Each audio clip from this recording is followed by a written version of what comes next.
Hello, and welcome to our Play Now documentary on Racine's Phedre, which opened in the Littleton Theatre on London's South Bank on the 4th of June 2009, and will be broadcast live into cinemas around the world on June the 25th.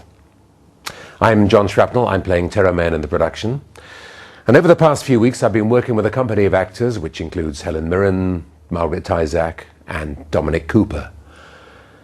Ted Hughes, one of the 20th century's greatest poets, created a translation from the incredibly rich verse play written in the 17th century by the French playwright Racine. This posthumous partnership between Racine and Ted Hughes is obviously going to be a key feature of our production. Chris Campbell, our literary department's resident expert on all things French, came into the Play Now studio to talk about them. Racine was a bourgeois, middle class, lower middle class kind of guy who really wanted to make it at the court. He struggled as a poet and sent his first play to Molière, and Molière said no thanks, in the same way that we do today to people who send us their first plays, almost always. And he sent his second play to Molière, and Molière decided to put it on. Famously, Racine gave the play to the other theatre in Paris simultaneously. So it's produced twice within weeks of each other, in an act of absolutely gobsmacking betrayal. Racine, I think it's fair to say, was not a great guy. He wrote a series of fabulously poisonous letters slagging off everyone who he ever worked with. And as soon as he got a decent job at the court, he stopped. Phedre was the last play he wrote for a very long time. Racine's verse is famously untranslatable, and when it's been tried in verse in the past in English, it's on the whole been unsuccessful. There are a couple of reasons for this. One is its regularity, the regularity of the meter, which is essentially ba-ba-bum, ba-ba-bum, ba-ba-bum, ba-ba-bum. That's the Alexandrine. And the whole of Racine is written in unvarying Alexandrines. For example, a famous line from Phedre is a couplet. Ce n'est plus une ardeur dans mes veines cachées, c'est Vénus tout entière à sa proie attachée. Exactly the same rhythm every time, and they rhyme. And rhyme in English is a problem because it's almost always comic. It always draws attention to itself. Rhyme in French is much less obvious, much easier, because there are only 4-5 ways for a French word to end, so rhyme is very easy. So any attempt to translate tragedy in rhyme, on the whole, has been unsuccessful. Similarly, that unvarying meter, on the whole, we find difficult. Shakespeare, writing in blank verse, A, it doesn't rhyme, and B, he varies it enormously.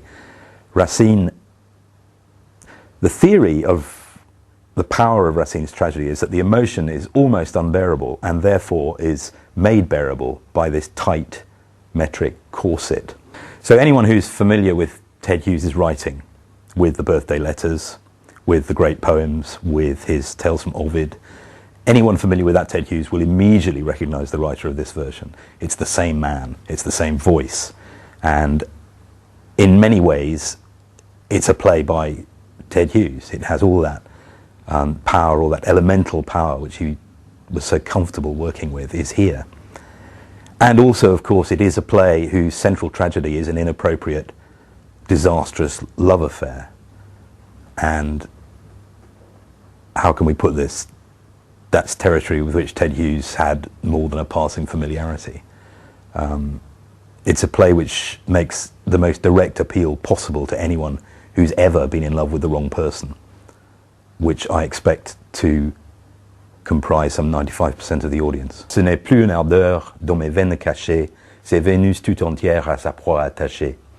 Now, literally translated, that means it is no longer a flame hidden in my veins, it's Venus herself battening on, attached to her prey. That's what it means.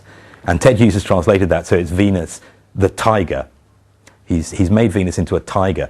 And that is Ted Hughes. You know, Ted Hughes reaches for the animal kingdom, I think, instinctively, very, very often in his writing. It's quite likely that when you come and see Phedre, you'll be meeting the characters of Phedre and Hippolytus for the first time. But one character in the play you're sure to have come across before. It's Theseus. Here's Stanley Townsend, who's playing this important role in our production, to remind you of his epic backstory. When our play starts, my character has been missing for 6 months. Quite where he's disappeared to is a mystery, although it's rumoured he might have died. This wouldn't be surprising. You see, Theseus is one of the most famous heroes in the whole of Greek mythology, and it wouldn't be the first time he had gone on an adventure and brushed with death.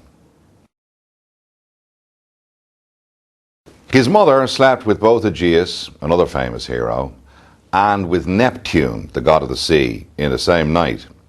So my character is descended from both mortals and the gods. Theseus had many adventures on his way from his home in Trojan to Athens, where he was determined to find his father Aegeus and claim his birthright to be the next king of Athens. Perhaps most famously, Theseus killed the Minotaur in King Minos' labyrinth and used a ball of string to make sure he could find his way back through the maze.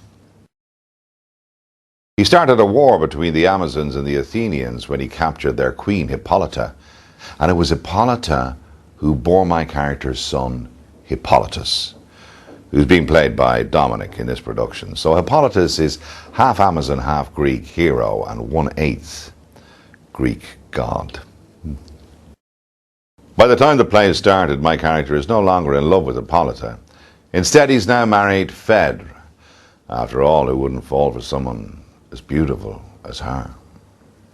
Phedre is almost sold out, so your best chance to catch it is in cinemas on the 25th of June. Visit ntlive.com for details. To find out how to get your hands on one of the few remaining tickets for the live show, visit our website at www.nationaltheatre.org.uk and get the lowdown on online and in-person events surrounding the show at www.nationaltheatre.org.uk/discover.